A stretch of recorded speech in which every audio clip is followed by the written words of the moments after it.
Многу луѓе ќе ме мразат и го кажувам ова, али ако си сопственик на локален бизнис и пушташ реклами на Мета, тогаш безпотребно трошиш ненормално многу пари. Пушташ објави, ништо не се дешава. Бусташ уште еднаш, пак ништо не се дешава. Менуваш слики, менуваш текст, менуваш еден тон други работи, али пак ништо не се дешава. Сега во таква ситуација, секој нормален човек би помислил дека рекламата не ја бидува.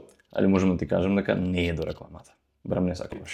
Мета изгради платформа со една едноставна цел, да те тера тебе да трошиш континуирано пари. Без разлика дали ти си профитабилен или не, нив не му е гајле дали ти си профитабилен. Тие само сакаат да трошиш шо поиќе на нивната платформа. Вака, кој ќе ти пропадне рекламата, шо правиш? Сигурно не се откажуваш, туку правиш нова реклама, нов текст и нови пари за Мета. И буст пост копчето постои баш поради таа причина. Оти е најлесниот начин Мета да земи нови пари од луѓе што не зна баш точно што прават. Едно дугме, кликаш, се пушта рекламата, без стратегија, без план, без ништо. Само потрошени пари. Сега, знам дека повеќето бизниси ќе продолжат да го прават истото ова што го кажав без око да му трепни. Али тоа не значи дека ти мора да бидеш како нив. Оти ако коментираш долу Мета, ќе ти спратам документ што ти кажува точно како да направиш кампања од прв до последен чекор со цел за да биде профитабилна.